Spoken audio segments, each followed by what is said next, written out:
안녕하십니까? 네, 찬송 감사합니다. 함께 여호와 하나님께 기도드리겠습니다. 사랑과 은혜가 충만하신 자비로우신 우리 아버지 하나님 감사를 드립니다. 심판장이신 하나님을 아버지라 부를 수 있도록 자녀의 권세를 허락하시고 영원한 천국의 산 소망 가운데 살아갈 수 있도록 구원해 주신 그 크고 놀라운 은혜를 인하여 진정으로 감사를 드립니다. 구원해 주신 은혜도 감사한데 저희를 주님의 몸된 교회 가운데 거할 수 있도록 은혜 위에 은혜를 더욱 베풀어 주심에 진정으로 감사를 드립니다. 주님의 몸된 교회 가운데 저희를 심으시고 또 말씀으로 공급하시고 또 양육하시어서 또 하나님의 그 귀한 복음의 말씀을 또 전파하며 또 구원받는 역사를 통해서 하나님께 영광을 드리며 또 함께 기뻐할 수 있으니 감사를 드립니다.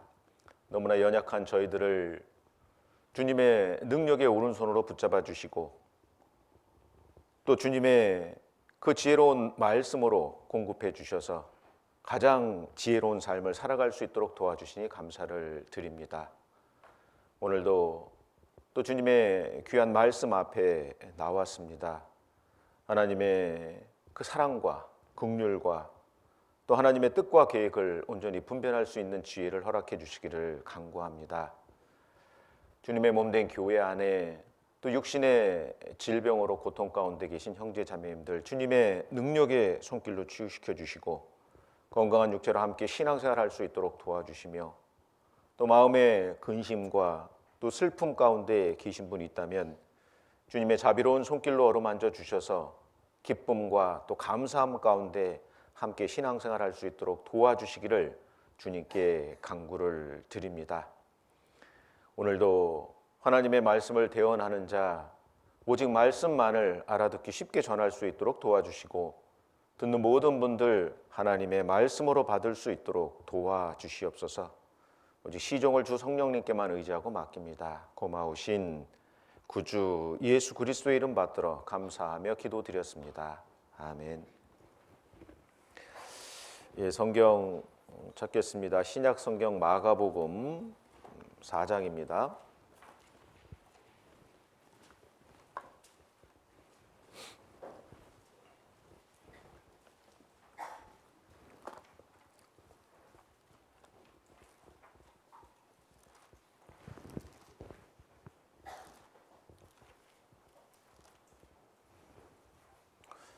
신약성경 마가복음 4장 26절입니다.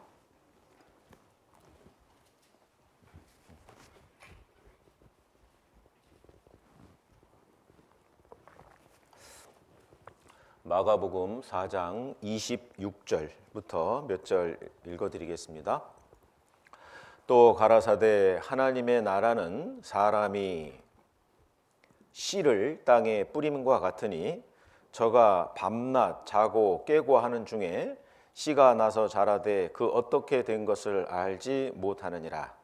땅이 스스로 열매를 맺되 처음에는 싹이요 다음에는 이삭이요 그 다음에는 이삭의 충실한 곡식이라. 열매가 익으면 곧 낫을 대나니 이는 추수 때가 이르렀음이니라. 여기까지 읽겠습니다. 오늘은 마가복음 4장의 말씀을 통해서 또 몇 가지 또 이렇게 생각할 수 있는 시간을 가졌으면 좋겠습니다. 언뜻 이 말씀을 읽으면 이제 어떤 오해를 하게 되냐면 하나님의 나라는 천국이잖아요. 근데 하나님의 나라는 사람이 씨를 땅에 뿌림과 같다 이렇게 돼 있잖아요. 그랬더니 어떤 농사 짓는 이제 할머니께서 말씀하시는 겁니다. 이 땅에서 농사 짓는 것도 힘들고 지긋지긋한데 하나님의 나라 천국에 가서도 땅에 씨를 뿌리고 농사를 짓느냐고 그렇게 말씀을 하시는 겁니다. 그 말씀 아니죠? 천국에 가서 씨앗을 뿌리고 막 수고하고 농사를 짓고 그런 의미의 말씀은 아니고요. 여기 마가복음 4장 4절 마가복음 4장 14절 말씀에 보면 마가복음 4장 14절에 뿌리는 자는 뭐라고 되어 있습니까? 말씀을 뿌리는 것이다. 그렇게 되어 있습니다. 뿌리는 자는 말씀을 뿌리는 것이다. 그렇게 되어 있는 겁니다. 그래서 이 말씀의 의미 자체가 뭐냐면 복음의 말씀이 사람의 마음판에 딱 심겨지면 하나님의 사람으로 어떻게 성장해 가는지를 이제 묘사해 놓으신 말씀인 겁니다. 그래서 처음에는 싹이요 그래 돼 있잖아요. 이 싹은 생명의 시작을 설명하는 거고 그 다음에는 이삭이요 성장, 생명의 성장을 말씀하시는 거고 그리고 다음에는 이삭의 충실한 곡식이다 그렇게 돼 있잖아요. 그래서 처음에는 싹이요 생명의 시작이고 그 다음에는 이삭이요 생명의 성장이잖아요. 그 다음에는 이삭의 충실한 곡식이다 생명의 결실을 얘기하는 겁니다. 그래서 하나님의 사랑을 깨닫고 구원받은 사람, 천국 갈 자격을 얻은 사람이 이 세상에 살아가면서 하나님의 자녀답게 신앙이 성장하는 과정을 설명하고 그리고 예수 그리스도 재림하실 때에 구원받은 성도를 어떻게 해요? 주님이 데려가시는 들림의 사건이 있을 것을 여기 성경 가운데 말씀하고 계신 거예요. 그래서 오해하시면 안 됩니다. 하나님의 나라는 사람이 땅에 씨를 뿌린 것 같다. 이 농사 짓는가? 그렇게 생각하시면 안 되고 복음의 말씀이 사람의 마음판에 심겨지면 하나님의 자녀답게 그 신앙이 성장하고 자라가는 그 과정을 이렇게 씨 뿌리는 비유를 통해서 우리에게 설명해 주신 말씀인 겁니다. 농부가 봄에 씨앗을 뿌리지 않습니까? 농부가 봄에 씨앗을 뿌리면 결국 가을에 뭘 얻게 됩니까? 풍성한 수확, 결실을 얻게 되지 않습니까? 그 풍성한 결실을 위해서 봄에 씨앗을 뿌리는 겁니다. 그 복음의 말씀을 뿌리는, 복음의 말씀을 전하는 목적도 마찬가지인 겁니다. 그 복음의 말씀을 전해서 하나님의 사랑을 깨닫고 천국 갈 자격을, 그 소망을 얻은 사람이 신앙이 성장하는 가운데 또 주변의 사람에게 그 복음의 말씀을 전하고 또 구원받는 역사가 일어나고 또 신앙이 성장하고 또 복음을 전하고 또 구원받는 역사가 일어나고 그래서요 하나님은 모든 사람이 구원을 받으며 진리를 아는 데 이르기를 원하시느니라. 많은 사람들이 구원을 받는 거예요. 먼저 나를 구원해 주신 이유와 목적이 있다는 거죠. 한 가정에 먼저 복음의 씨앗이 뿌려집니다. 구원받고 신앙이 성장해요. 복음을 전합니다. 또 구원을 받아요. 그래서 많은 사람들이 구원을 받고 주님 예수 그리스도 이 세상에 재림하시는 그날에 구원받은 성도들이 들림받아서 공중에서 주를 영접한다고 돼 있지 않습니까? 그래서 씨앗을 뿌리는 목적이 가을에 풍성한 결실, 수확을 목적으로 씨앗을 뿌리는 것처럼 그 복음의 말씀을 뿌리는 목적 자체도 구원받은 영혼들이 주님 오시는 그날 공중에서 주님을 영접하는 그런 것을 주님이 계획하시고 십자가에 죽으시고 구원을 완성하시고 그 사실을 먼저 깨달은 사람이 복음을 전하는 내용들이 있는 겁니다. 그래서요 오늘은 이 내용을 가지고 좀 간단하게 좀 생각을 해볼 수 있는 시간을 좀 가졌으면 좋겠습니다. 자, 먼저 베드로전서 1장.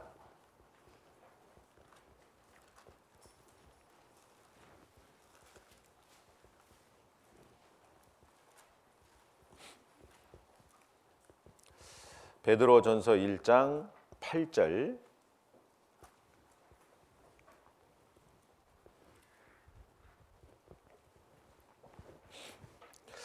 8절 9절 제가 읽겠습니다.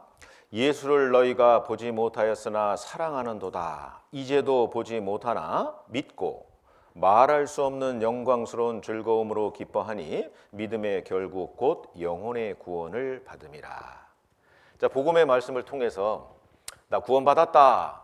나 천국 갈 자격을 얻었다. 천국에 대한 소망이 생겼다. 라고 말하는 것이 뭐냐면 여기 바로 영혼의 구원을 받음이라. 그렇게 되어 있는 겁니다. 자, 아담의 범죄로 말미암아 아담의 영혼이 죽었습니다. 아담의 후손으로 태어난 모든 사람은 영적으로 죽은 신분이 되었어요. 죽었습니다. 하나님과의 관계가 완전히 끊어진 거예요. 죄로 말미암아. 에스겔 18장 4절 말씀에 보면 범죄하는 그 영혼은 죽으리라. 영혼이 죽었어요. 하나님과의 관계가 끊어진 겁니다. 이유는 바로 죄입니다.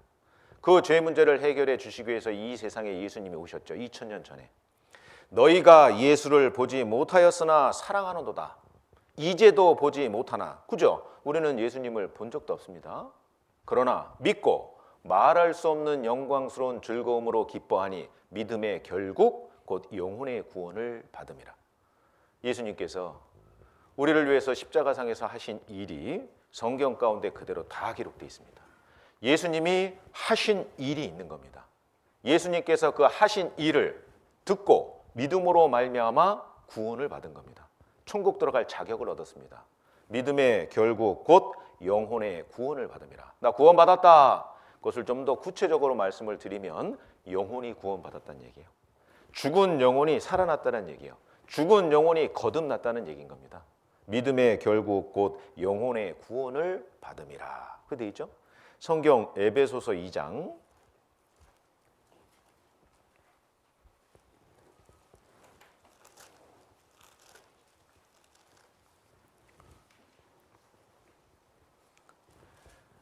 에베소서 2장 1절.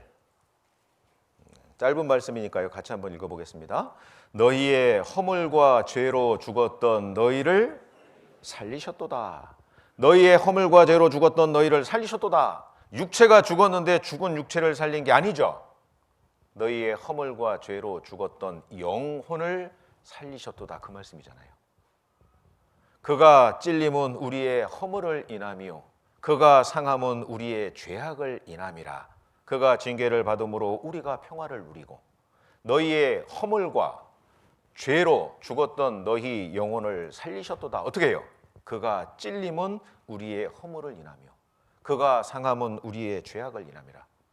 예수님이 십자가상에서 세상 죄를 짊어지신 겁니다.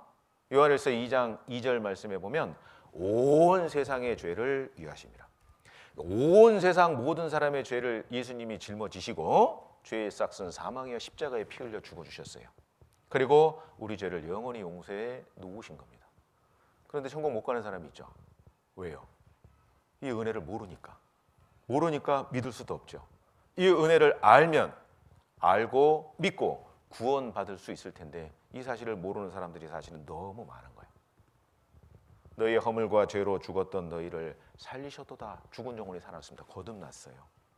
그런데 은혜로 여기 5절 허물로 죽은 우리를 그리스도와 함께 살리셨고 너희가 은혜로 구원을 얻은 것이라 그랬잖아요. 허물로 죽은 것이 뭡니까? 반복해서 말씀하고 계신 겁니다. 영혼이 죽었어요. 그런데 그 죽은 영혼을 살려주셨어요. 근데 그냥 아닙니다. 죄의 싹슨 사망이라. 실제적으로 죄를 처리해 주셔야 되는 겁니다. 우리의 죄와 허물을 직접 담당하시고 십자가에 피 흘려 죽어주심으로 말미암아 우리의 죄를 실제적으로 처리해 주신 겁니다. 거저 주시는 바 그의 은혜라고 되어 있잖아요. 사실은 공짜인 겁니다. 그 은혜로 우리가 구원을 얻은 것이라. 8절도 기록하고 있죠. 8절 너희가 그 은혜를 인하여 무엇으로? 믿음으로 말미암아 구원을 얻었나니 이것이 너희에게서 난 것이 아니요 하나님의 선물이라. 선물은 준비하는 쪽에서요 가격을 지불하고 그것을 내게 주면 우리는 받으면 돼요. 그거는 선물인 겁니다. 거저 주시는 거예요. 공짜예요. 공짜인데 싸구려는 아닙니다. 맞지요? 십자가에서 그 모진 고난을 받으시고 피를 다 쏟아주시고 그 죄값을 다 갚아주신 거예요. 싸구려입니까? 그렇지 않습니다. 그 크신 은혜를 우리에게 베풀어 놓으신 겁니다. 너희가 그 은혜를 인하여 믿음으로 말미암아 구원을 얻었나니 그 구원을 좀 더 구체적으로 말씀을 드리면 믿음의 결국 곧 영혼의 구원을 받음이라. 영혼 구원 받은 겁니다. 그래서요 우리가 구원받았다. 영혼 구원인 겁니다. 그런데 은혜로 구원을 받은 겁니다. 은혜잖아요. 성경 창세기 3장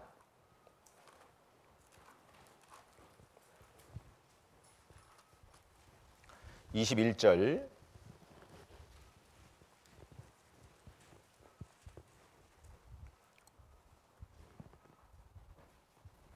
창세기 3장 21절 여호와 하나님이 아담과 그 아내를 위하여 무엇을? 가죽 옷을 지어 입히시니라. 그렇게 되어 있습니다.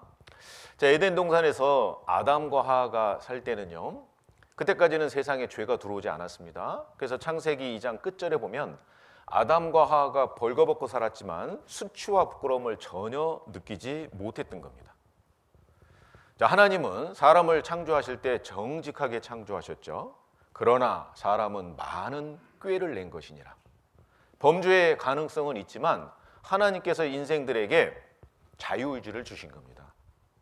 그런데 그 자유의지를 선용했어야 되는데 악용했죠. 먹음직하고 보암직하고 지혜롭게 할 만큼 탐스러운 열매인지라 하나님의 말씀에 불순종하고 죄를 지은 겁니다. 죄를 짓자 눈이 밝아졌어요. 벌거벗고 살았는데 추추와 부끄러움을 느끼지 못했거든요. 근데 세상에 죄가 들어오고 눈이 밝아지고 수치와 부끄러움이 들어왔습니다.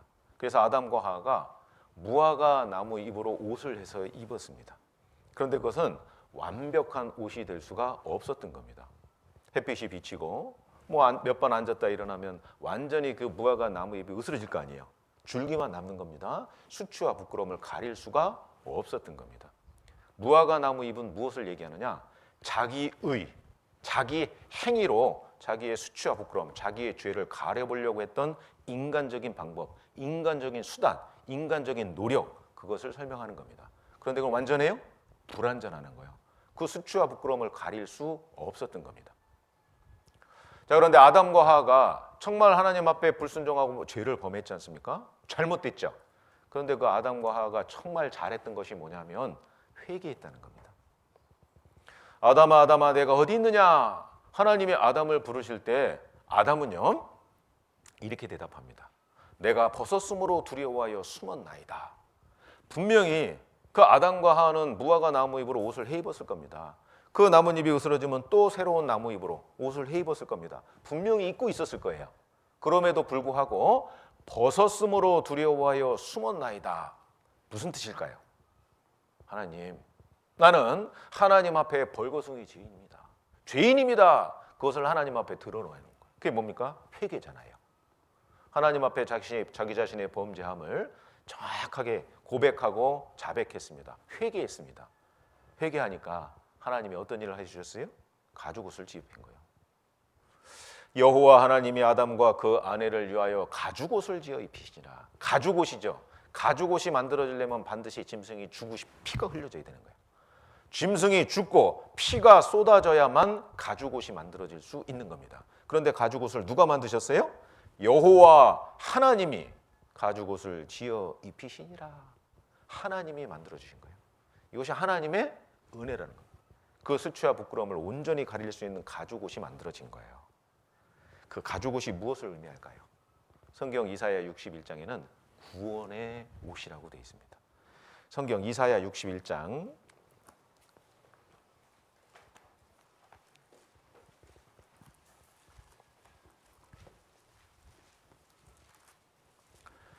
61장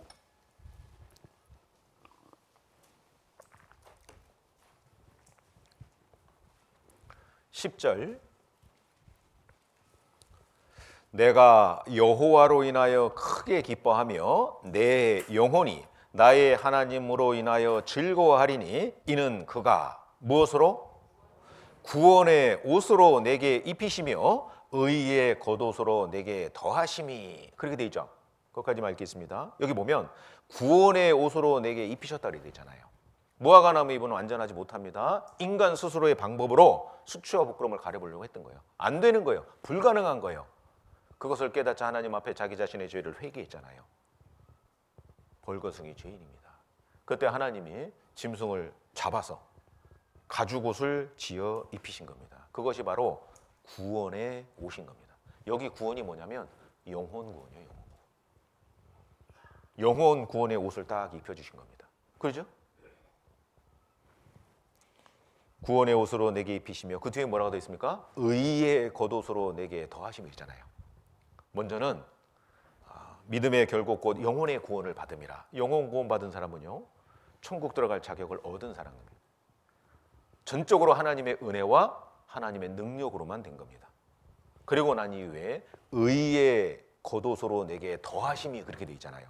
그 의의 겉옷은 뭘까요? 영혼 구원 받은 사람이 신앙이 성장하는 과정, 이제 그걸 말씀하고 있는 겁니다. 의, 구원받은 그리스도의 하나님의 자녀답게 살아가는 것, 바르게 살아가는 것, 의롭게 살아가는 것, 그것도 전적으로 하나님의 은혜와 능력으로 말미암는 겁니다. 그래서요, 이 구원의 옷은 영혼 구원을 설명하는 것이고, 여기 의의 겉옷은 용어를 붙인다고 하면 신앙이 성장하는, 성품이 온전해지는 성품 구원, 영혼 구원을 설명하고 있는 겁니다. 자, 아무튼 영혼 구원은요, 하나님의 은혜로 말미암는 것이다라는 것을 분명히 알 수 있잖아요. 그런데 하나님 앞에 회개할 때 영혼 구원을 받을 수 있는 거지 않습니까? 자, 그리고 이스라엘 백성들이 애굽에서 종생활하다 출애굽하지 않았습니까? 성경 출애굽기 12장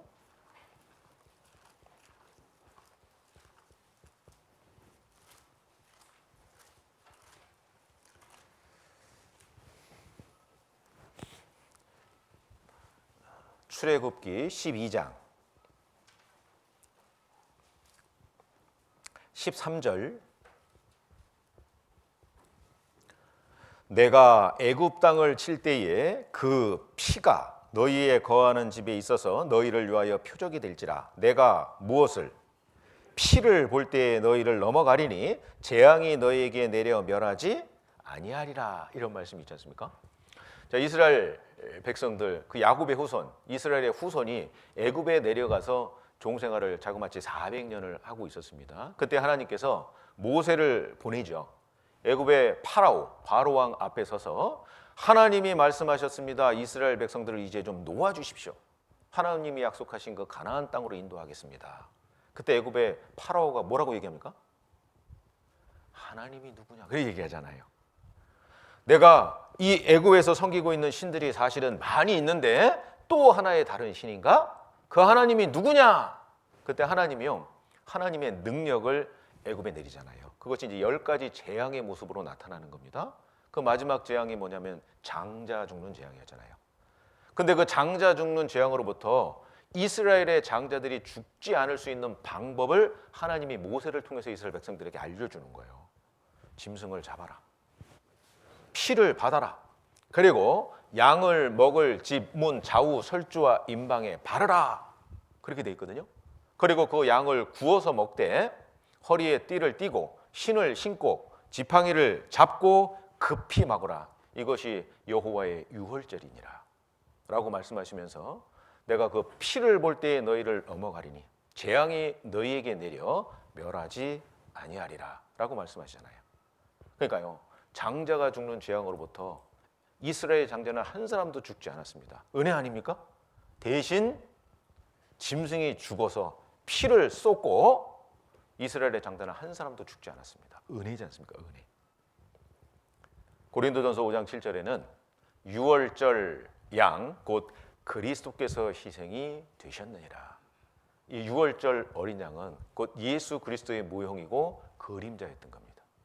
예수님이 십자가에서 피 흘려주시고 우리의 죄 싹을 영원히 갚아주시고 은혜로 우리를 구원해 주신 겁니다. 영혼 구원은 은혜인 거예요. 은혜. 전적으로 하나님의 은혜로 말미암아 구원을 받은 겁니다. 그렇지 않습니까? 은혜인 겁니다. 내가 뭐 한 게 있어요? 없어요. 성경 누가복음 23장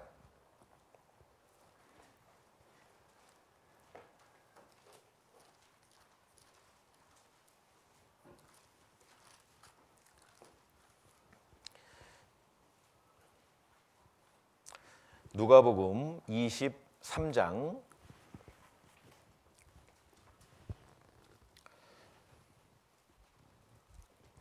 39절 달린 행악자 중 하나는 비방하여 가로되 내가 그리스도가 아니냐 너와 우리를 구원하라 하되 하나는 그 사람을 꾸짖어 가로되 내가 동일한 정죄를 받고서도 하나님을 두려워 아니하느냐 우리는 우리의 행한 일에 상당한 보응을 받는 것이니 이에 당연하거니와 이 사람의 행한 것은 옳지 않은 것이 없느니라 하고 가로되 예수여 당신의 나라에 임하실 때에 나를 생각하소서 하니 예수께서 이르시되 내가 진실로 네게 이르노니 오늘 네가 나와 함께 낙원에 있으리라 하시니라. 저 보세요.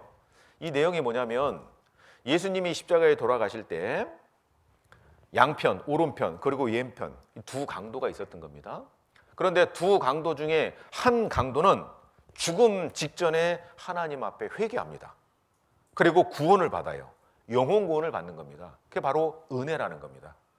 사실은 이 강도 둘 다 하나님을 욕했거든요. 성경 마태복음 27장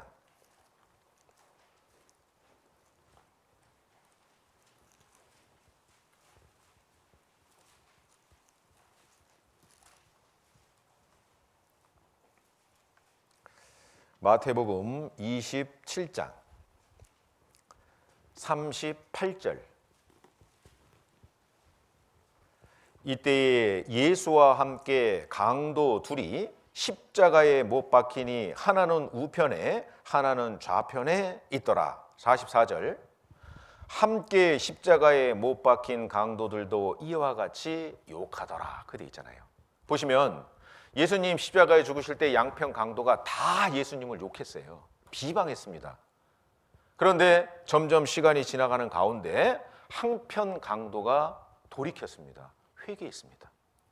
그 한편 강도는 분명히요, 이 살아가는 가운데 예수님이 행하신 일을 직접 봤을 수도 있고 그 예수님이 행하신 일을 들었을 수도 있습니다.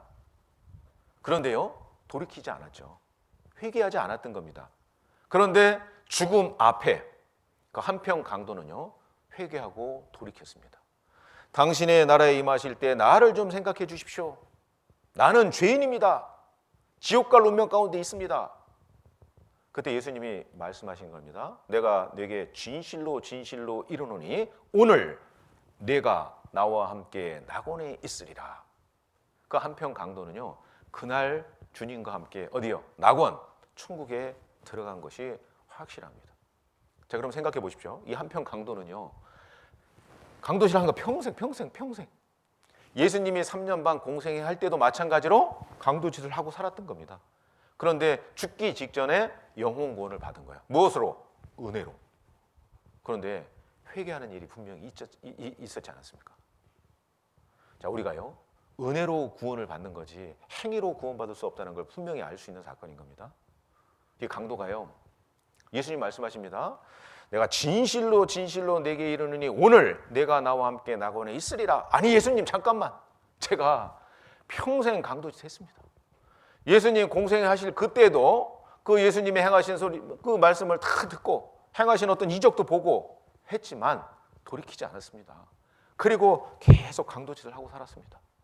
그런데 어떻게 염치가 없죠. 어떻게 제가 그냥 천국에 갈 수 있겠습니까? 예수님 잠깐만 기다리십시오. 잠깐만 기다리세요. 그리고 십자가상에서요, 못 박혀 있잖아요. 못을 빼고 내려가서 제가 교회당에도 좀 며칠 다니고 헌금도 몇 번 좀 하고 선한 일도 좀 하고 제가 그리고 천국 들어가야지 어떻게 죄만 짓고 살았는데 천국 갈 수 있겠습니까? 안 됩니다. 만약에 그랬다면 그럴 수 있었을까요? 만약에 그랬다면 은혜로 구원이 아닌 거예요. 그죠? 근데 이 강도는요, 그 죽는 그 즉시 회개하고 예수 그리스도의 그 복음의 말씀을 듣고 그날 천국에 들어간 거예요. 은혜인 겁니다, 은혜. 너희가 그 은혜를 인하여 믿음으로 말미암아 구원을 얻었나니, 그 구원이 뭐냐면 영혼 구원인 거예요. 행위가 아닙니다. 하나님의 선물이라. 행위에서 난 것이 아니니 이는 누구든지 자랑치 못하게 하려 함이니라 그러잖아요. 전적으로 하나님의 은혜로 구원을 받은 겁니다. 그것이 뭐냐면 바로 영혼 구원인 겁니다. 맞습니까? 맞잖아요. 그 영혼 구원은요, 죄 사함으로 이루어지는 겁니다. 성경 누가복음 1장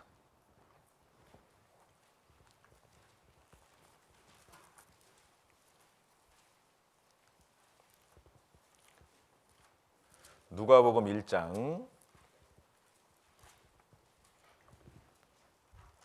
77절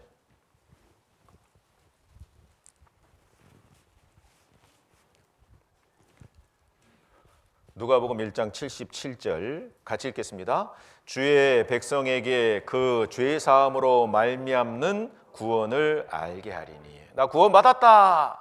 그걸 다른 말로 바꿔서 이야기하면 나 죄 사함 받았다. 나 죄 용서 받았다. 그러잖아요. 그런데 무조건이 아니지 않습니까? 사실은 실제적으로 예수님이 세상 죄를 짊어지시고 그 세상 죄 안에는 내 일평생의 죄도 사실은 포함되어 있지 않습니까? 맞지요? 내가 태어나서 지금까지 지은 죄뿐만 아니라 지금부터 죽을 때까지 지은 나의 행위죄 플러스 나의 모든 은밀한 죄까지 예수님이 십자가상에서 피 흘리시면서 죄값을 다 갚아주신 거예요. 죄를 사해 주신 겁니다. 주의 백성에게 그 죄 사함으로 말미암는 구원을 알게 하리니. 죄 용서 받으셨습니까? 죄 사함 받으셨습니까? 다른 말로 얘기하면요, 구원 받았다는 얘기예요. 구원은요, 죄 사함으로 이루어지는 겁니다. 성경 에베소서 1장 그런 말씀들이 계속 나오죠. 에베소서 1장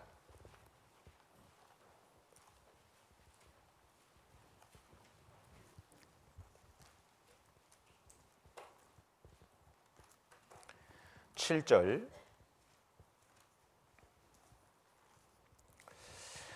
우리가 그리스도 안에서 그의 은혜의 풍성함을 따라 그의 피로 말미암아 구속 곧 죄의 사함을 받았으니 그돼 있습니다. 이 피가 나오잖아요. 예수 그리스도의 무엇으로? 피로 말미암아. 왜 피가 나올까요? 반드시 피가 흘려져야 되는 거예요. 죄의 싹슨 사망이요. 죄를 지었는데 재판하는 과정 가운데서요, 돌이키는 것 같으니까, 그래 너 돌이키는 것 같으니까 무죄 석방, 그런 재판은 세상에 없습니다. 죄는 반드시 형벌이 있고 대가가 있어야 되는 거예요. 우리가 평생 지은 죄를 예수님이 대신 심판받아 주신 겁니다. 그의 피로 말미암아 구속, 그 죄 사함을 받았으니. 죄 사함 받은 거예요. 여기 구속이 뭐냐면, 구속 그렇게 읽으면 안 되죠. 구속인 겁니다. 구속 그러면 구속은요, 값을 지불하고 구원했다 그 얘기잖아요. 예수님이 십자가에 피 흘려 주시고 나의 죄값을 영원히 갚아 주시고 죄를 용서해 주신 거예요. 죄사해 주신 겁니다. 성경 골로새서 1장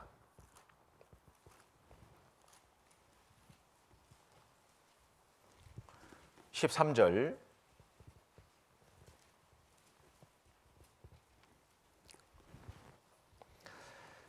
그가 우리를 흑암의 권세에서 건져내사 그의 사랑의 아들의 나라로 옮기셨으니 그 아들 안에서 우리가 구속 곧 죄 사함을 얻어도다. 그렇게 있습니다. 자, 우리는 사탄 마귀의 권세 아래에 있었습니다. 야, 죽으면 끝이지 내세가 어딨어? 이 세상이 전부야. 먹고 마시고 시집가고 장가가고 그게 전부지 뭐 또 뭐가 더 있어? 아무것도 없어. 그 사탄 마귀의 권세 안에 소나기에 완전히 꽉 붙잡혀서 살아가고 있었던 인생이었어요. 흑암의 권세 아래에 있었던 겁니다. 그런데요, 나를 사랑하시는, 그 먼저 구원받은 그리스도의 인도로 말씀을 듣게 되는 거예요. 말씀을 배우는 가운데요, 우주 만물을 창조하신 창조주 하나님을 알고 이 역사를 주관하고 섭리하시는 그 하나님을 알고, 그죠? 아, 하나님이 계시는구나. 창조주가 계시는구나. 이 세상이 전부가 아니구나. 영혼이 있구나. 한 번 죽는 것은 사람에게 정하신 것이 언제는 육체의 죽음이 있는데 그것으로 끝이 아니고 그 이후에는 심판이 있구나. 영원한 천국과 지옥이 있구나. 그걸 안 거예요. 먼저 구원받은 내 옆에 앉아 계신 그분이 나를 말씀 가운데로 인도했습니다. 그리고 하나님의 사랑을 깨닫고 흑암의 권세에서 건져내사 그의 사랑의 아들의 나라로 옮기셨으니, 지옥 갈 운명 가운데 있었는데 이제 죄를 사함 받고 나도 이제 천국 갈 수 있게 됐다. 내 안에 소망이 생긴 거예요. 예수님이 십자가에서 피 흘려 주신 게 사실이죠. 14절 그 아들 안에서 우리가 구속 곧 죄 사함을 받았으니 그렇게 되어 있습니다.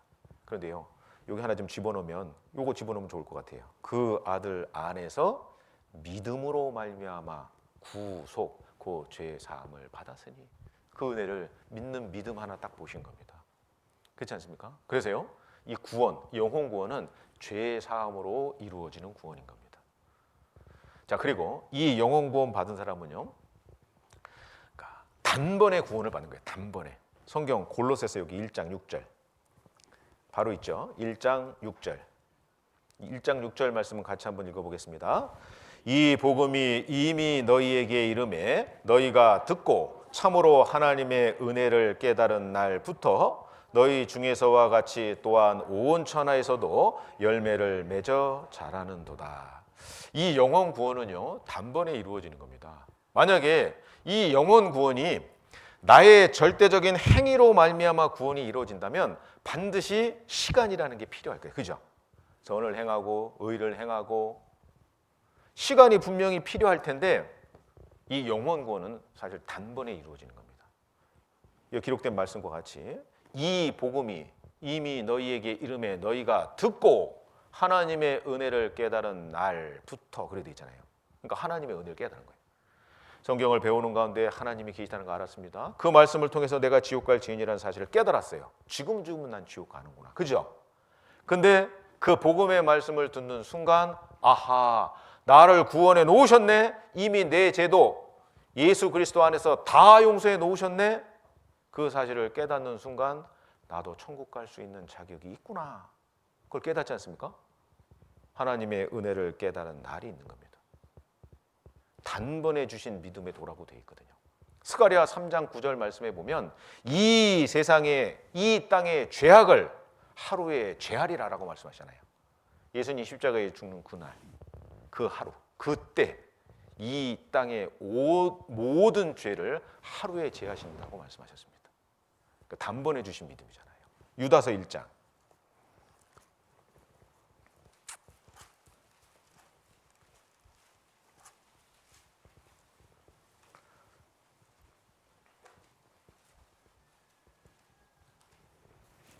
유다서 1장 3절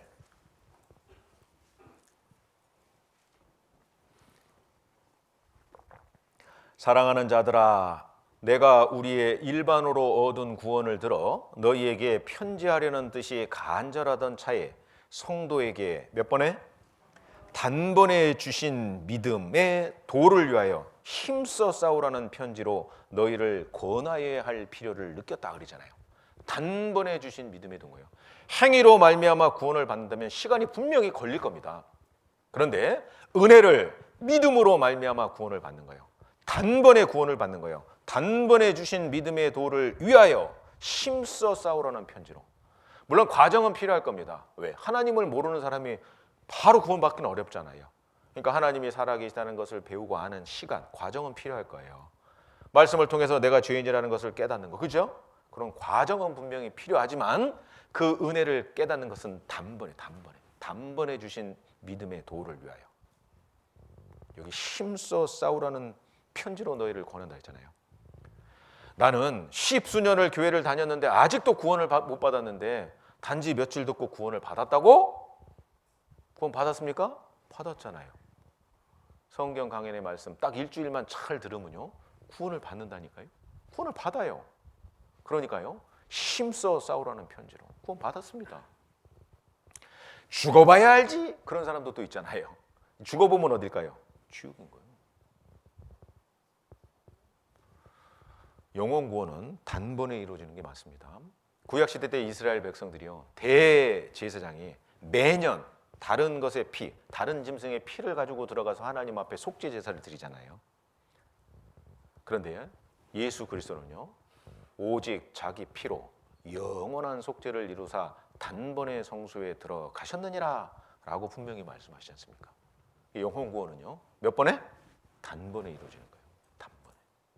그리고 영혼 구원 받은 사람의 구원은 이루어질까요? 안 이루어질까요? 절대로 이루어지지 않습니다. 성경 요한복음 10장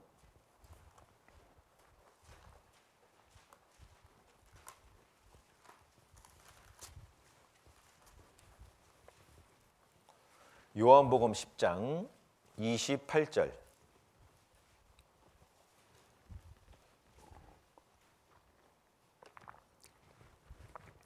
내가 저희에게 영생을 주노니 영원히 멸망치 아니할 터이요 또 저희를 내 손에서 빼앗을 자가 없느니라. 저희를 주신 내 아버지는 만유보다 크심에 아무도 아버지 손에서 빼앗을 수 있느니라?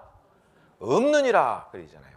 예수님이 십자가에 피 흘려 주시고 영원한 속죄를 이뤄 주시고 영원한 생명을 주셨는데 그 영원한 생명 혹 신앙생활 하다가 잘못 살았습니다. 죄를 지었습니다. 그렇다고 해서 영생 취소, 구원 취소 그런 일 없다라고 성경은 말씀하시는 거예요. 주님이 십자가에 피 흘려서 그 죄값을 다 갚아주셨잖아요. 영원한 속죄를 주셨잖아요. 그리고 영원한 생명을 주신 거예요. 영생을 주노니 영원히 멸망치 아니할 터이요 또 너희를 내 손에서 빼앗을 자가 없느니라. 너희를 주신 내 아버지는 만유보다 크심에 아무도 아버지 손에서 빼앗을 수 없느니라. 무슨 말씀일까요? 뭐 이렇게 생각하면 좋을 것 같습니다. 한편 손은 예수님이 붙잡고 한편 손은 하나님이 붙잡고 어떻게 해요? 끝까지 가시는 거예요. 빼앗길 수 있겠습니까? 전혀 그런 일이 없는 겁니다. 성경 요한복음 1장 12절 말씀에 보면 영접하는 자 곧 그 이름을 믿는 자들에게는 하나님의 자녀가 되는 권세를 주셨으니 그렇게 되어 있습니다. 영접하는 자 곧 그 이름을 믿는 자들에게는 그 이름이 바로 예수 그리스도잖아요. 예수 그리스도의 이름 뜻이 뭡니까? 구원이잖아요. 아들을 낳으리니 이름을 예수로 하라. 이는 그가 자기 백성을 저희 죄에서 구원할 자이심이라 아니라 되잖아요. 그러니까 그 예수님을 통해서 구원을 받았습니다. 하나님의 자녀가 되는 권세가 주어졌다 했잖아요. 하나님의 자녀가 된 거예요. 하나님의 아들이 된 거예요. 영적으로 하나님의 자녀가 됐습니다. 그런데 자녀가 됐는데 혹 신앙생활 하다가 죄를 졌어요. 실수했습니다. 그렇다고 해서 취소! 그럴 수 있느냐? 그런 일은 절대로 어떻게? 없다라고 말씀하시는 겁니다. 우리의 사랑하는 자녀들이 있습니다. 자녀들이 좀 뭐 잘못하면요 화가 나서 그렇게 얘기할 수 있어요. 넌 내 새끼 아니야. 호적에서 빼버리겠다. 화가 나서요 진짜 그런 말 할 수 있을 겁니다. 근데 우리를 구원해 주신 하나님은 그렇지 않아요. 좀 실수하고 잘못했다고 해서 완전히 구원 취소, 영생 취소. 넌 내 새끼 아니야. 네가 어떻게 천국에 올 수 있겠냐 감히. 그렇게 말씀하시는 분이 아니라는 거예요. 영생을 주노니 영원히 멸망치 아니할 터이요. 그러면 고의적으로 죄를 지어도 하나님이 아이고 사랑하는 내 새끼 그냥 무조건 용서해주고 봐주신다는 얘기는 아닌 겁니다. 구원 취소는 아니고 천국에 들어갈 자격을 얻어 천국엔 들어가는데 정말 하나님 앞에 죄를 고의적으로 짓는다든가 지속적으로 죄를 짓는다든가 그럴 경우에는요 하나님이 징계라는 걸 반드시 내리신다고 되어 있는 거예요. 성경 고린도전서 5장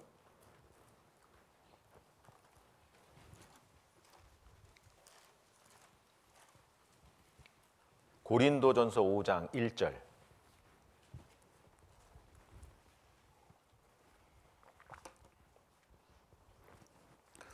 너희 중에 심지어 음행이 있다 함을 들으니 이런 음행은 이방인 중에라도 없는 것이라 누가 그 아비의 아내를 취하였다 하는도다. 그리하고도 너희가 오히려 교만하여져서 어찌하여 통한이 여기지 아니하고 그 일 행한 자를 너희 중에서 물리치지 아니하느냐. 내가 실로 몸으로는 떠나 있으나 영으로는 함께 있어서 거기 있는 것 같이 이 일 행한 자를 이미 판단하였노라. 주 예수의 이름으로 너희가 내 영과 함께 모여서 우리 주 예수의 능력으로 이런 자를 사단에게 내어 주었으니 이는 육신은 멸하고 영은 주 예수의 날에 뭐라고요? 구원 얻게 하려 함이라. 저 보세요. 이 고린도 교회예요. 구원받은 성도들 중에 아주 험악한 죄를 지은 거예요. 음행죄를 지은 겁니다. 자기 아비의 아내를 취했다는 거다. 아비의 아내가 누굽니까? 모친이잖아요. 물론 여기 성경의 내용을 자세히 살펴보면 낳아주신 어머니가 아니고 키워주신 어머니예요. 근데 낳아주신 어머니도 어머니잖아요. 키워주신 어머니는 어머니 아니에요? 어머니인 겁니다. 우리가 계모라고 한자로 쓰는데요. 그 나쁜 뜻이 아니죠. 우리가 계주가 뭐예요? 이어달리기잖아요. 계모. 이어서 나를 키워주신 어머니인 거예요. 그런데 고린도 교회 구원받은 성도가요, 죄를 진 거예요. 구약 성경에 보면 야곱의 첫째 아들 루벤이 그런 죄를 졌거든요, 사실은. 고린도 교회 성도 중에도 죄를 지은 겁니다. 그래서 어떻게 했느냐? 징계로요. 이런 자를 사단에게 내어주었으니 구원 취소! 그런 뜻이 아닌 겁니다. 사단이 역사하는 세상 가운데 내어놓았다 그 얘기인 거예요. 왜냐하면요, 이 사람이 정말 구원받고 하나님의 뜻 가운데 살아가면서 주변에 이뤄진 영혼들에게 그리스도의 향기를 나타내고 복음을 전해서 구원받는 역사가 나타나야 되는데 죄를 짓고 살아가는 거예요. 하나님의 역사 가운데, 계획 가운데, 뜻 가운데 쓰임받지 못하고 살아가는 겁니다. 그러니까 육신은 멸하고 죽여버리는 거예요. 징계로 죽었습니다. 그런데 그 영은 주 예수의 날에 구원받게 하려 함이라. 주 예수의 날, 예수 그리스도 그 재림의 날에 구원받게, 몸이 구원받는 거예요. 부활시켜서 영혼과 함께. 그러면서 끌어올리는 거예요. 그러니까 이 세상 가운데는 더 나아봐야 하나님의 영광을 가리우고 복음을 전하지도 못하고 살아가니까요, 징계로 죽이는 겁니다. 하지만 그 영은 주 예수의 날에 구원 얻게 하려면 그렇게 되어 있잖아요. 구원이 취소되지 않지만 징계는 분명히 있다고 말씀하시는 겁니다. 고린도전서 11장, 이 고린도 교회가요 그랬던 거예요. 죄가, 구원받은 그리스도인 사이에서도요 죄를 짓고 살아가는 거예요. 고린도전서 11장 28절, 사람이 자기를 살피고 그 후에야 이 떡을 먹고 이 잔을 마실지니 주의 몸을 분변치 못하고 먹고 마시는 자는 자기의 죄를 먹고 마시는 것이라. 이러므로 너희 중에 약한 자와 병든 자가 많고 잠자는 자도 적지 아니하니. 그렇게 되어 있습니다. 저 보세요. 이 고린도전서 11장에는 이제 성찬 예식에 대한 말씀이 있는 겁니다. 그래서 이제 전도 집회가 이렇게 끝나거나 하면 이제 성찬 예식을 하게 되는데, 이번에는 이제 코로나 때문에 성찬 예식을 안 하게 됩니다. 그런데 성찬 예식을 할 때 이제 떡과 포도주를 마시거든요. 근데 그건 이제 무엇을 설명하냐면 이제 세 가지 이제 의미가 있는 겁니다. 첫 번째는 뭐냐면 떡을 떼고 포도주를 들거든요. 그것을 행하면서 예수님을 기념하고 기억하고 감사하는 겁니다. 예수님의 살이 찢기고 예수님의 피를 쏟고 하는 그 의미 자체는 뭡니까? 우리의 죄 때문에 예수님 대신 형벌 받으신 거잖아요. 십자가상에서. 그래서 그 떡을 떼면서 잔을 들면서 예수님이 나의 죄 때문에 십자가에서 그 모진 고난을 받으시고 피를 다 쏟으셨다는 것을 기억하고 기념하고 감사하는 의미가 있는 겁니다. 그리고 두 번째는요, 그 떡을 떼고 포도잔을 들면서 서원의 의미가 있는 겁니다. 예수 그리스도 재림하시는 그날까지 내가 예수님이 행하신 그 복음을 전하겠다라는 마음의 서원을 하면서 떡을 떼고 잔을 드는 겁니다. 그리고 또 하나의 의미 자체는 뭐냐면 자기 자신을 돌아보는 거예요. 그래서 떡을 떼고 잔을 들기 전에 내 소위를 살펴보는 겁니다. 하나님 앞에 구원받고 신앙생활을 하는 가운데 잘못된 것이 있다면요, 그것을 회개하고, 그죠? 그리고 하나님 앞에 돌이키는 거예요. 자백하는 거예요. 다시는 이와 같이 살지 않겠습니다 라는 그 회개를 위한 목적으로 떡을 떼고 포도잔을 드는 겁니다. 그런데 여기 고린도 교회 성도들 중에는 분변치 못하고 그 떡을 떼고 포도잔을 들었던 거예요. 돌아보지 않는 거예요. 돌이키지 않는 겁니다. 그래서 약한 자와 병든 자가 많고 잠자는 자도 적지 않다. 질병으로 인해서 고통받고 잠자는 자는요 죽는 걸 얘기하는 거예요. 죽은 자가 많다는 거예요. 그래서 분명히 한번 구원받은 사람은 구원이 취소되거나 영생이 취소되거나 그런 일은 분명히 없습니다. 그런데 잘못 살아가고 고의적으로 죄를 짓게 되면 반드시 징계가 있다는 것을 성경을 통해서 우리가 확인해 볼 수 있는 겁니다. 성경 히브리서 12장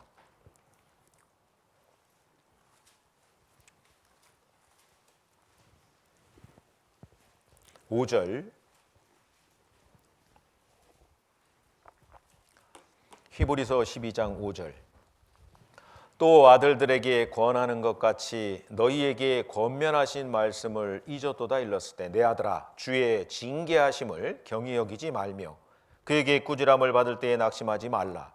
주께서 그 사랑하시는 자를 징계하시고 그의 받으시는 아들마다 채찍질하심이라 하였으니 8절 징계는 다 받는 것이거늘 너희에게 없으면 사생자요 참 아들이 아니니라. 보세요. 구원받은 그리스도인요 막 고의적으로 함부로 죄를 짓고 살아갑니다. 그러면 반드시 징계라는 게 있다는 거예요.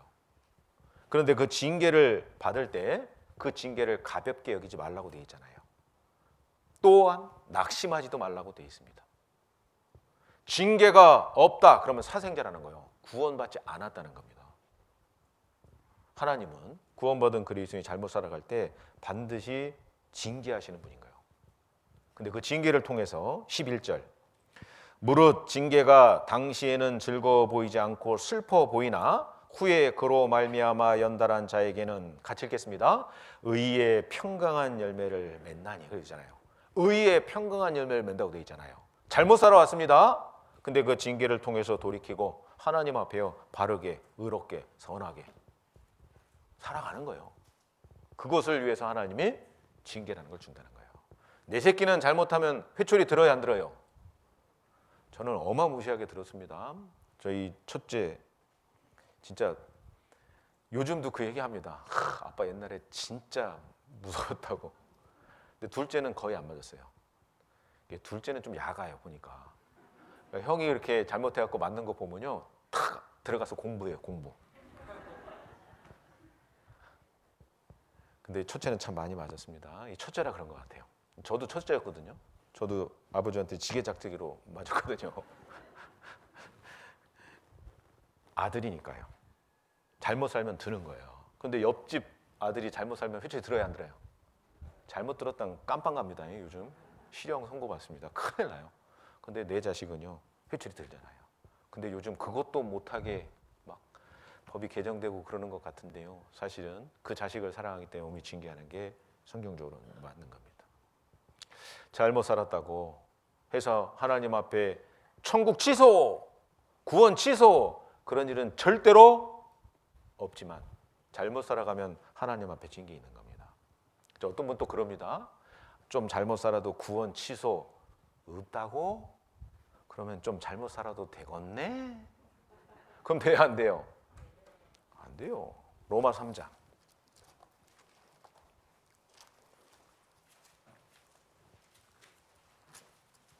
31절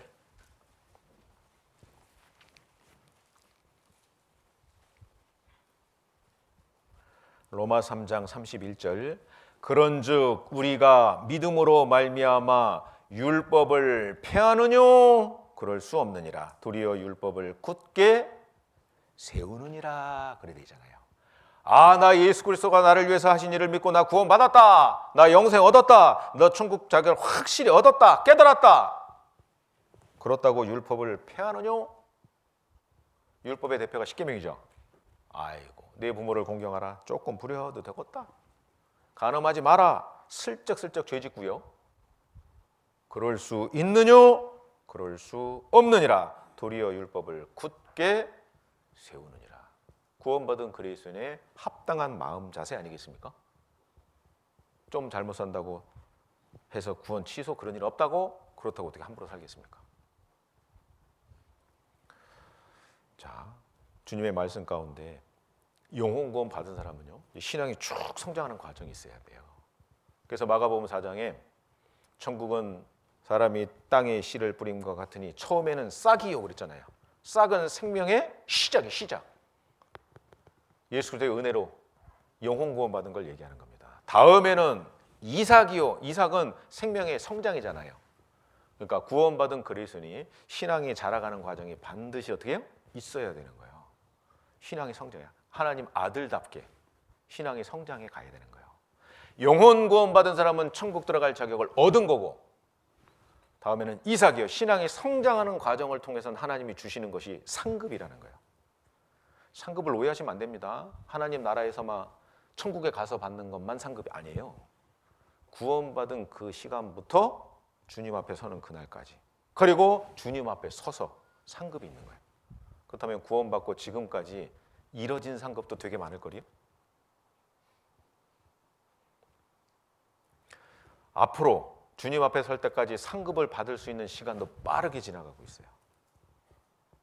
그 상급을 받으려면 신앙이 성장하는 과정이 반드시 필요한 겁니다. 성경 빌립보서 2장, 오늘 암송하셨는데요. 빌립보서 2장.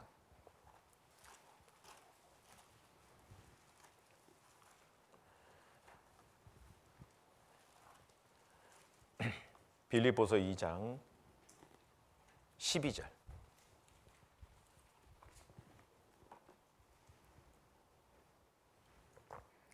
그러므로 나의 사랑하는 자들아, 너희가 나 있을 때뿐 아니라 더욱 지금 나 없을 때에도 항상 복종하여 두렵고 떨림으로 너희 구원을 이루라. 그렇게 되어 있는 겁니다. 항상 복종하여 두렵고 떨림으로, 두렵고 떨림으로 지옥 갈까 봐 두렵고 떨리는 게 아니에요. 영혼 구원 받은 그리스도인이 내 생각대로 내 마음대로 살까 봐 두렵고 떨려야 돼요. 하나님의 말씀에 순종하며 살아야 되는데, 항상 복종하여 두렵고 떨림으로 너희 구원을 이루라. 영혼 구원 받은 사람이 이제 삶 가운데서 영혼 구원 받은 사람답게, 천국에 들어갈 자격을 얻은 사람답게, 하나님의 자녀답게 살아가는 삶을 여기 설명하고 있는 겁니다. 그래서 이것을 용어를 좀 이렇게 바꿔서 설명을 하면, 하나님의 자녀답게 성품이 옛 성품을 이제는 좀 벗어버리고 이제 주님의 성품을 닮아가는 거예요. 그래서 성품 구원, 또는 우리의 생활이 영혼 구원 받기 전의 생활과는 좀 다르게, 그죠? 신앙이 자라가는, 그래서 생활 구원, 이렇게 바꿔서 좀 설명을 해볼 수도 있을 겁니다. 그래서 신앙이 반드시 성장하는 과정이 있어야 되는 거예요. 성경 베드로전서 2장.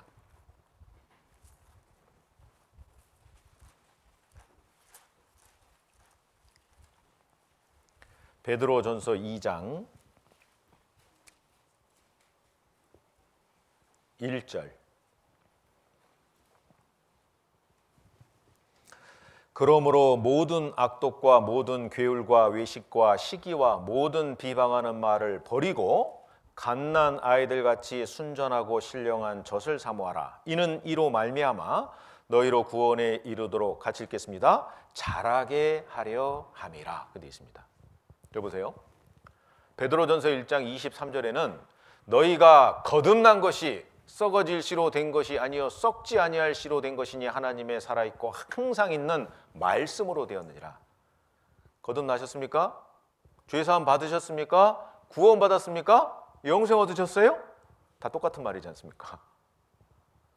하나님의 말씀으로 되었느니라. 특별히 너에게 전한 복음이 이 말씀이니라. 복음의 말씀, 예수님이 나를 위해서 하신 일, 그것을 듣고 구원받았습니다.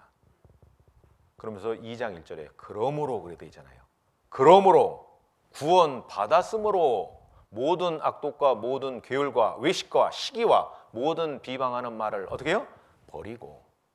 구원받기 전에는 그렇게 살았다면 이제 구원받고 난 이후에는 그런 것들을 버리고, 2장 2절에 갓난 아이들같이 순전하고 신령한 젖을 사모하라. 이는 이로 말미암아 너희로 구원에 이르도록 자라게 하느니라. 신앙이 성장하는 과정을 말씀하고 있는 겁니다. 그래서 신앙이 어떻게 해요? 쭉 성장해야 돼요. 히브리서 10장 10절 말씀에 보면 이 뜻을 조차 예수 그리스도의 몸을 단번에 들이심으로 말미암아 우리가 거룩함을 얻었노라. 이런 말씀이 있습니다. 예수 그리스도의 몸을 단번에 들이심으로 말미암아 십자가에서 피 흘려 우리 대신 죄값으로 피 흘려 죽으셨잖아요. 이 뜻을 조차 예수 그리스도의 몸을 단번에 들이심으로 말미암아 우리가 거룩함을 얻었노라. 자, 이 말씀 보면요, 우리가 구원받은 동시에 우리가 완전히 거룩해지고 죄를 하나도 안 짓는 사람으로 바뀌었다, 그런 뜻이 아니에요. 그럼 무슨 뜻이냐? 예수 그리스도의 보혈을 의지하고 하나님 앞에 나아갈 때 하나님이 우리를 거룩하게 봐주시는 거예요. 의롭게 봐주시는 거예요. 죄를 마치 하나도 안 지은 사람처럼 인정해 주시는 거예요. 그런데 우리의 실제 모습을 보면 완전히 거룩한 상태는 아니잖아요. 죄를 하나도 짓지 않는 모습으로 바뀐 건 아니지 않습니까? 근데 영혼 구원 받은 사람은 가치관과 인생관은 바뀌었어요. 맞지요? 옛날에 구원받기 전에 좋게 생각되던 것이 이제 하찮게 생각이 되잖아요. 그리고 죄를 미워하는 마음이 있고, 그리고 저 하늘에 소망을 두고 살아가지 않습니까? 맞습니까? 그렇게 바뀐 삶을 살아가는 것인 거예요. 잘 안 되더라도 말씀에 순종하며 살아가고자 하는 마음이 생겼습니다. 죄에 대한 개념도 완전히 바뀌었어요. 큰 점만 죄가 아니죠. 죄를 많이 짓는 것만 죄를 지었다고 얘기하는 게 아니잖아요. 은밀한 죄도 죄잖아요. 죄에 대한 개념이 완전히 바뀌었습니다. 하지만 영혼 구원받은 사람이지만 그래도 세상을 향하는 마음은 있을까요? 없을까요? 있는 거예요. 옛 성품도 사실은 그대로 남아있어요. 왜냐하면 구원받은 의인이 아니라 구원받은 죄인이기 때문에 그렇습니다. 예수 그리스도로 말미암아 구원은 받았지만 상태는요 아직까지 죄인이요. 맞습니까? 죄가 있지 않습니까? 그래서요 영혼 구원 받고 천국 소망 가운데 살아가지만 천국 들어갈 자격은 얻었지만 죄를 지으면 구원의 기쁨이 사라져요. 그리고 하나님 뜻대로 살고자 하는 마음도 사라질 수 있습니다. 구원은 사라진 게 아니죠. 구원받은 것이 없어지거나 사라진 건 아닌데 구원의 기쁨도 사라지고 하나님 뜻 가운데 살고자 하는 마음도 사라질 수도 있다는 겁니다. 그럼 어떻게 되느냐? 하나님의 사랑을 깨닫고 구원받은 사람이 이 신앙이 성장하기 위해서는요 반드시 교제 가운데 딱 붙어 있어야 돼요. 유유상종이란 말 있죠. 구원받은 그리스도인은 구원받은 그리스도인과 함께 해야 되는 겁니다. 몸된 교회 안에 교제 가운데 딱 거해 있어야 돼요. 하나님 그걸 원하십니다. 성경 요한복음 15장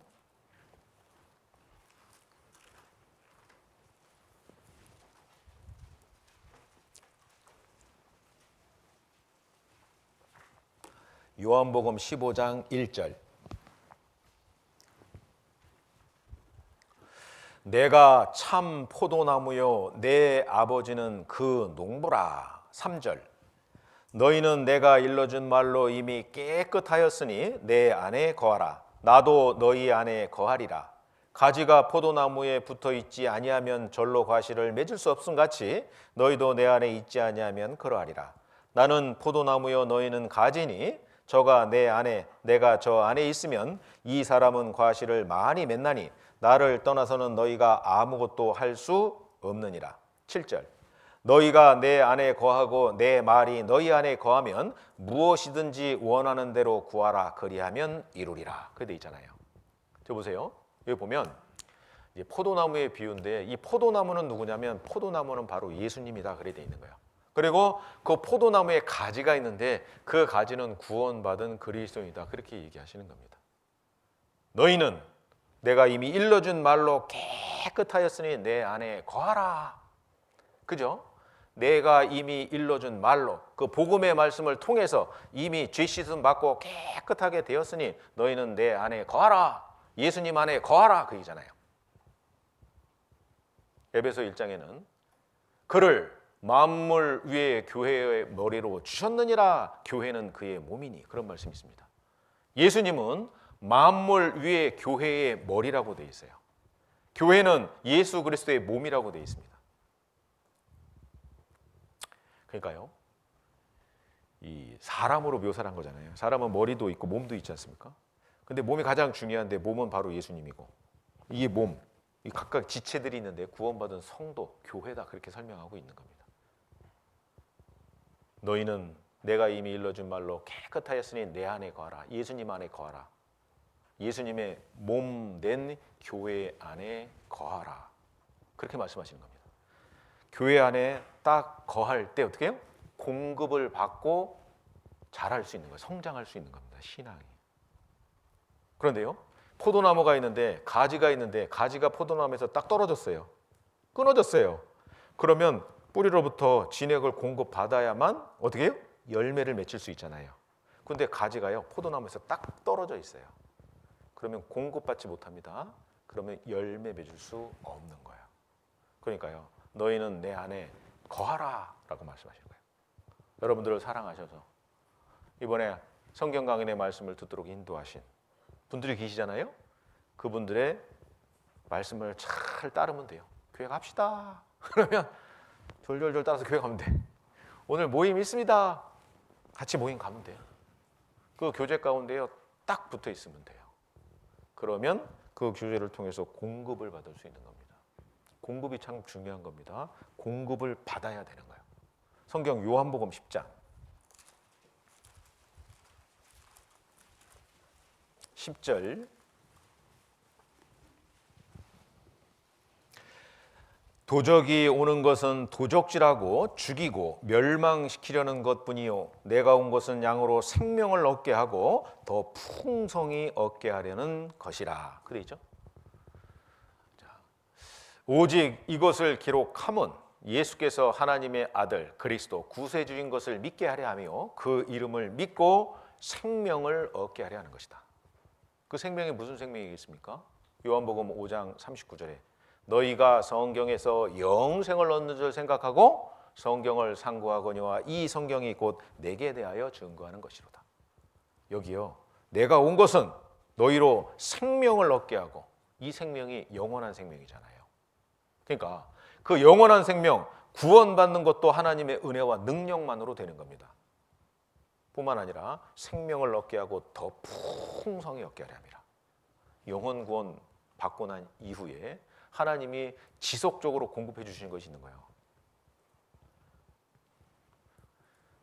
구원받고 난 이후에도 전적으로 하나님의 은혜와 능력이 필요한 겁니다. 그 하나님의 은혜와 능력을 공급받기 위해서는 반드시 어떻게 해요?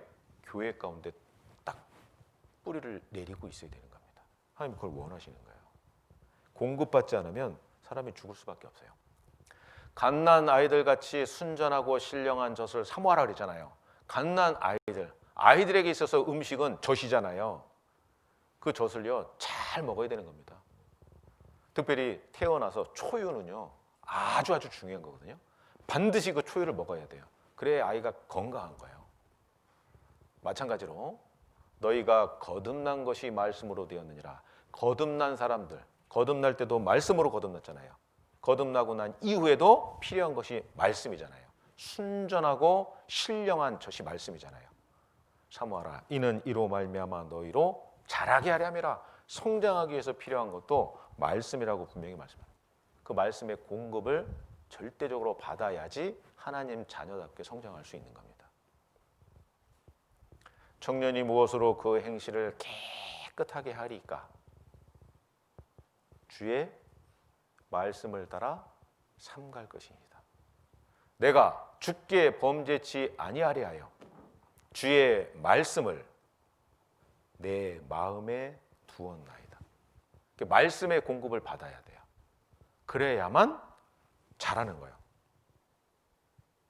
그래서요, 교제에 딱 붙어서 말씀의 공급을 딱 받아야 되는 거야. 그래야지 나중에 사랑하는 가족들이 구원을 받고, 그죠? 이웃이 구원을 받고 열매를 주렁주렁 맺히는 그런 일이 있는 겁니다. 그래서 성경에 그 하나님의 말씀을 여기서는 순전하고 신령한 젖에 비유했잖아요.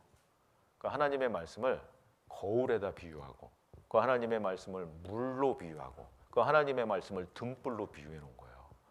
그 말씀의 공급을 받아야 신앙이 성장하는 거예요. 성경 야고보서 1장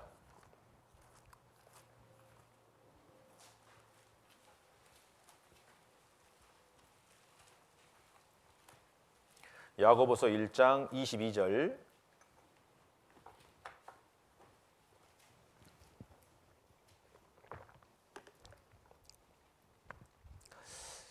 너희는 도를 행하는 자가 되고 듣기만 하여 자신을 속이는 자가 되지 말라. 누구든지 도를 듣고 행하지 아니하면 그는 거울로 자기의 생긴 얼굴을 보는 사람과 같으니 제 자신을 보고 가서 그 모양이 어떠한 것을 곧 잊어버리거니와. 그 돼 있잖아요. 자, 우리가 이렇게 모여서 말씀의 공급을 받습니다. 그 하나님의 말씀을 이렇게 쭉 배우는 가운데 많은 찔림이 사실은 됩니다. 그리고 찔림으로 끝나는 것이 아니라 많은 격동도 됩니다. 내가 하나님의 말씀에 순종하며 살아야 되겠다. 신앙이 성장하는 과정 가운데 복음을 전하면 구원받는 역사가 일어나니까 신앙이 성장하게 되겠다. 근데 찔림과 격동을 받는데 저 교회당 문을 벗어나서 이 가정으로 돌아가면요, 들었던 많은 말씀을 어떻게 해요? 잊어버리는 거예요. 그래서 여기 너희는 도를 행하는 자가 되고 듣기만 하여 자신을 속이는 자가 되지 말라 그랬잖아요. 그러면서 이것을 우리에게 쉽게 이해시켜 주시기 위해서 거울에다 비유해서 말씀하셨잖아요. 누구든지 도를 듣고 말씀을 듣고 행하지 아니하면 그는 거울로 자기의 생긴 얼굴을 보는 사람과 같으니 죄의 모습을 보고 가서 곧 잊어버리거니와. 거울을 통해서 얼굴을 봤습니다. 무엇이 잔뜩 묻었어요. 그럼 바로 가서 세면을 해야 되는데 돌아서서 잊어버려요. 그리고는 그냥 생활을 하는 거예요. 그럼 얼굴에 무엇이 잔뜩 묻은 채로 생활을 하는 거잖아요. 문제 돼야 안 돼요? 얼마나 큰 문제입니까? 그러니까 하나님의 말씀을 딱 거울에다가 딱 비유해 놓은 거예요. 사람은 이 거울을 보면 외모를 단정하게 할 수 있잖아요. 하나님의 말씀을 보면 영혼을 단정하게 할 수 있어요. 거울을 보면 실수하지 않을 수 있습니다. 하나님의 말씀을 보면 범죄치 않을 수 있는 거예요. 거울을 보면 씻고 싶은 마음이 생기지 않습니까? 하나님의 말씀을 보면 행하고 싶은 마음이 생기는 거예요. 그래서 하나님의 말씀을 거울에다 딱 비워내잖아요. 말씀의 공급을 받아야 되는 겁니다. 마치 거울을 보듯이 하나님의 말씀을 통해서 우리 자신을 비춰봐야 되는 거예요. 그래야지 잘못된 건 버리고 신앙이 성장하는 과정이 있는 겁니다. 그 하나님의 말씀을 물에다 비유해놨죠. 에베소서 5장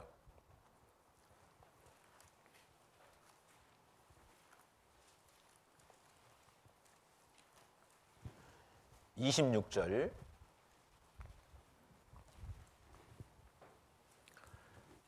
에베소서 5장 26절 이는 곧 물로 씻어 말씀으로 깨끗하게 하사 거룩하게 하시고 자기 앞에 영광스러운 교회로 세우사 티나 주름 잡힌 것이나 이런 것들이 없이 거룩하고 흠이 없게 하려 하심이니라.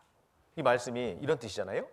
이는 곧 물로 씻어 말씀으로 깨끗하게 하사. 물로 씻으면 깨끗하게 되죠. 물로 씻으면 깨끗하게 되잖아요. 제가 어린 시절에 너무너무 춥잖아요. 겨울에 씻는 것이 마땅하지 않고 시골에 목욕탕 없잖아요. 그러니까 씻는 것이 참 어려운 거예요. 그래서 한 겨울이 되면 막 여기가 터져요. 학생들은 이게 뭔 얘기인지 모를 거예요. 여기가 막 터집니다. 그리고 때가요 턱턱턱. 그리고 신체 검사하면 때 검사였던 것 같아요. 그래서 그때가 되면 어머님이요 막 불려서 밀어주셔요. 그러면 터졌기 때문에 아프거든요. 그럼 도망다녀. 근데요 그것을 닦고 또 닦고 또 닦고 또 닦고 하면요 어느 순간에 상처도 아물고 손이 깨끗하게 되잖아요. 그죠? 이는 물로 씻어 물로 계속 씻으면 깨끗하게 되는 거예요. 구원받은 그리스도인도요 죄성이 그대로 있다니까요. 죄가 계속 올라오는 거예요. 어떻게 해야 되느냐?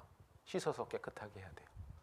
이는 곧 물로 씻어 말씀으로 깨끗하게 하사 거룩하게 하시고 자기 앞에 영광스러운 교회로 세우사 티나 주름 잡힌 것이나 이런 것들이 없게 됩니다.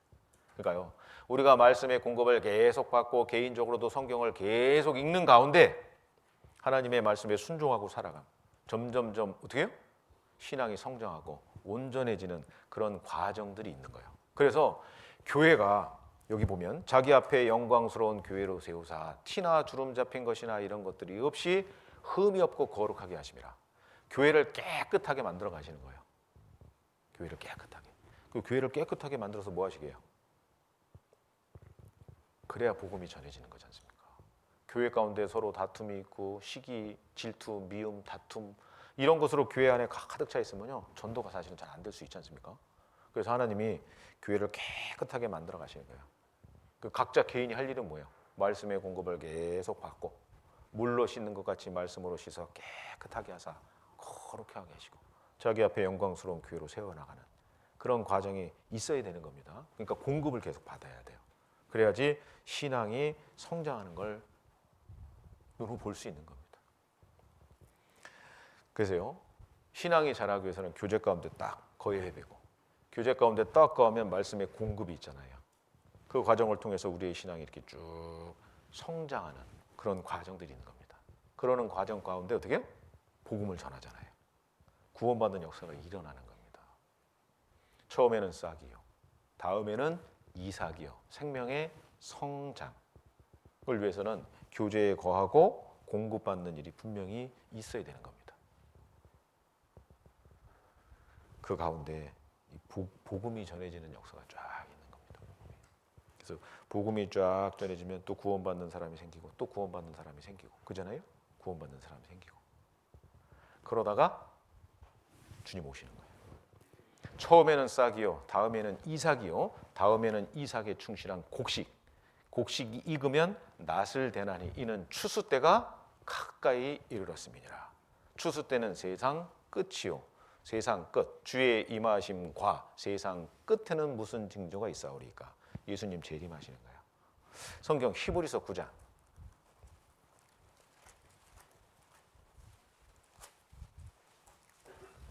28절,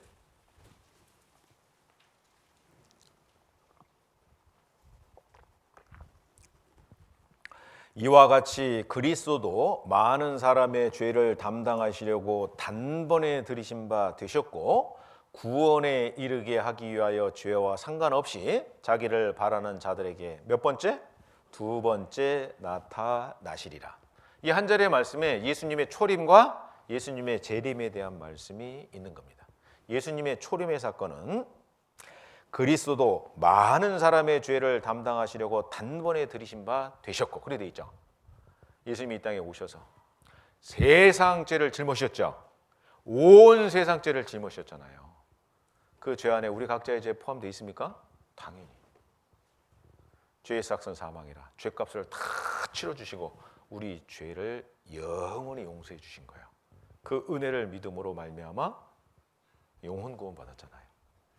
예수님의 초림을 설명하고 있는 겁니다. 그리고 구원에 이르게 하기 위하여 죄와 상관없이 자기를 바라는 자들에게 두 번째 나타나시리라.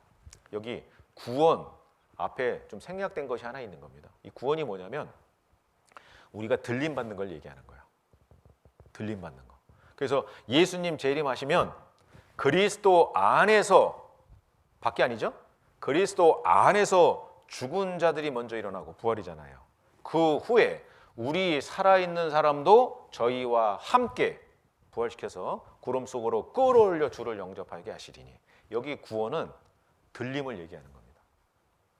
그래서 우리를 데려가시기 위하여 죄와 상관없이, 초림은 죄 용서해 주시기 오셨잖아요.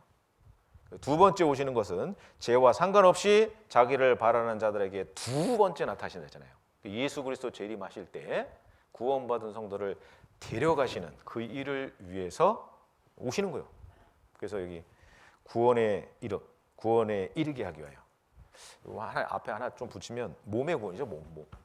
부활시켜서 데려가는 그 구원을 위하여 두 번째 나타나시리라. 그게 되는 거예요. 두 번째 오셨을 때 어떻게 주님 앞에 가면 좋을까요? 생각 안 해보셨어요? 주님 딱 오셨을 때 어떻게 하면 좋을까? 어떻게? 성경 데살로니가 전서 2장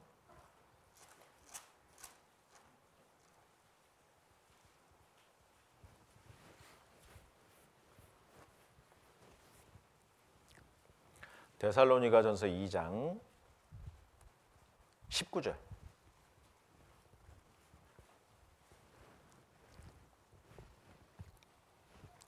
우리의 소망이나 기쁨이나 자랑의 면류관이 무엇이뇨? 그의 강림하실 때에, 같이 읽겠습니다.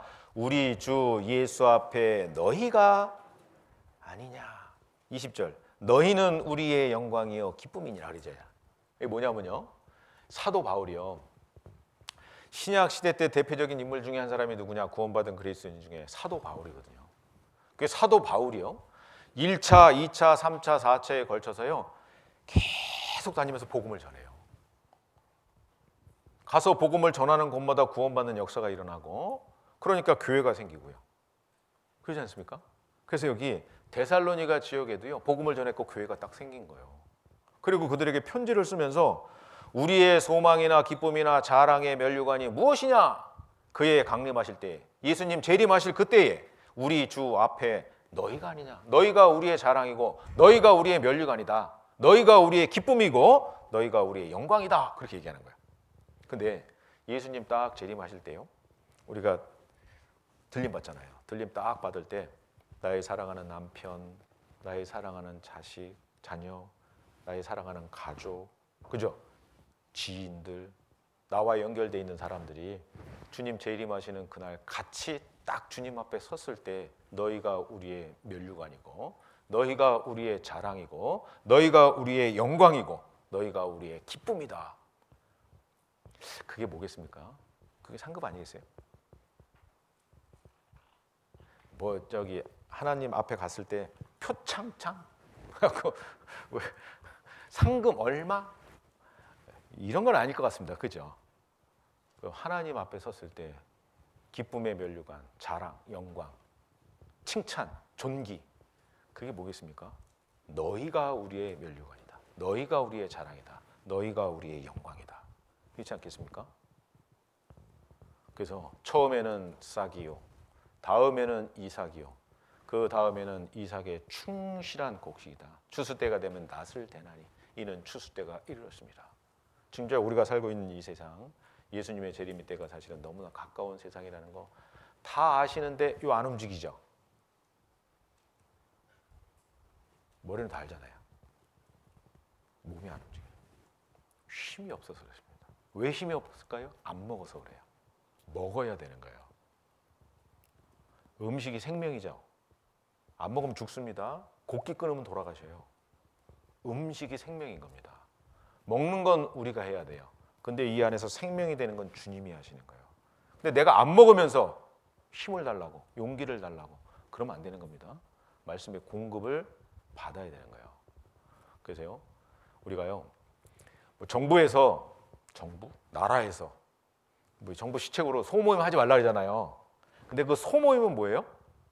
우리가 교회에서 정기적으로 모이는 모임 외의 소모임을 얘기하는 거예요.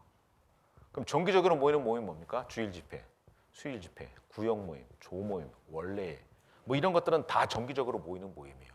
모임은 돼야 안 돼요? 돼요. 그런데 그 외의 소모임을 하지 말라는 얘기예요. 그 카페 같은 데 가서 앉아서 이렇게 차 마시고 그 소모임이잖아요. 그죠? 그렇게 하지 말고 교회 와서 말씀 배우고 카페. 제가 여기 커피를 몇 군데서 마셔봤는데 교회에 단 커피가 제일 맛있더라고요. 근데 이제 그것도 좀 조심하긴 해야 되는데, 그죠? 가지고 가서 저 2m씩 떨어져서 드세요. 멀리서. 그래서 아무튼요. 처음에는 싹이요, 다음에는 이삭, 그 이삭이 충실한 곡식을 했잖아요. 공급받아야 됩니다. 말씀의 공급을 받는데 공급받으면서 묵상이 제일 중요해요. 아무리 많은 말씀을 배우고 들어도 그 말씀이 묵상이 되지 않으면 내게 안 돼요. 그럼 힘이 없습니다. 묵상을 가장 잘 설명할 수 있는 게 되새김질이에요. 아시죠? 소는 풀을 잔뜩 뜯어먹고 첫 번째 밥통과 두 번째 밥통에 잔뜩 모아놔요. 그러다가 그것을 끄집어 올려서 되새김질합니다. 그 되새김질하는 목적이 뭐냐면 풀을 잘게 끊어주는 거예요. 왜 풀을 잘게 끊어줘야 되냐면 반추위, 첫 번째 밥통과 두 번째 밥통은 미생물이 많거든요. 그 미생물이 그 풀 사료를 공격해서 소화, 흡수시킬 수 있도록 잘게 끊어주는 게 되새김질이에요. 끊어주지 않으면 미생물이 공격하기가 참 어렵거든요. 미생물이 공격해서 휘발성 지방산을 생산합니다. 그것을 에너지로 사용하고, 그리고 그 미생물이 풀사료를 먹고 증식하죠. 소는 그 미생물을 먹어요. 단백질원이거든요. 그러니까 소가 풀만 먹어도 힘이 센 거예요. 그래서 첫 번째 밥통과 두 번째 밥통에서 완전히 소화시킨 것을 미생물이 세 번째 밥통으로 넘어가요. 넘어가면 다시 못 올라옵니다. 세 번째 밥통으로 넘어갈 때 제2, 3위 강, 구멍강을 통해서 넘어가요. 그럼 세 번째 밥통에서 수분이 흡수가 됩니다. 그리고 네 번째 밥통이 진짜 밥통이에요. 거기서 나머지 소화 과정을 거치는 겁니다. 그러니까요, 되새김질은 미생물이 풀사료를 공격하게 잘게 끊어주는 역할을 하는데 되새김질이 안 되면 미생물이 풀살에 공격하는 게 어려워요. 휘발성 지방산도 안 나와요. 미생물이 증식이 안 돼요. 손은 죽어요. 우리가 말씀의 묵상이라고 하는 것이 되새김질과 똑같은 겁니다. 아무리 많은 말씀을 듣고 해도요, 스스로 묵상이 안 되면 힘이 없습니다. 디모데전서 2장 4절, 하나님 모든 사람이 구원을 받으며 진리에 이르시 원하시느니라. 들어서는 알죠. 근데 그것이 내 말씀이 안 돼 있으면 이 스스로 말이 안 나와요. 그래서요, 이번에 요한복음 15장 말씀에도 있잖아요. 나는 포도나무여 너희는 가지다. 너희는 내가 이미 일러준 말로 깨끗하였으니 내 안에 거하라. 내 안에 거하면 절로 과실을 맺는다. 내 말이 너희 안에 거하고 너희가 내 안에 거하면 무엇이든지 원하는 대로 구하라. 그리하면 주시리라. 그 말씀이 묵상이 돼서 내 것이 되어 있으면 그 말씀대로 될까요, 안 될까요? 되는 거예요. 역사가 일어나는 겁니다. 그런 역사를 경험하는 가운데 주님을 만나야 될 거다라고 생각이 듭니다. 너희가 우리의 자랑이요 멸류관이다. 너희가 우리의 기쁨이요 자랑이다. 그래서 우리의 사랑하는 가족, 지인, 나와 연결된 사람들이 함께 주님 앞에 서야 될 그날을 생각하면서 어떻게 해요? 교제 가운데 있어야 돼. 공급받아야 돼. 그럼 자라요. 그럼 열매 맺혀요. 충실한 곡식이 되는 겁니다. 잠깐 기도하고 마치겠습니다. 자비로우신 우리 아버지 하나님 감사합니다. 한 주간의 귀한 집회를 할 수 있도록 은혜 베풀어 주신 것 감사를 드립니다. 말씀을 듣고 구원받은 귀한 영혼들 몸된 교회 가운데 거하며 말씀의 공급을 받을 수 있도록 도와주시옵소서. 나머지 시간도 자비로우신 주님의 손길에 모든 것을 의지하고 맡깁니다. 우리 구주 예수 그리스도의 이름 받들어 감사하며 기도드렸습니다. 아멘.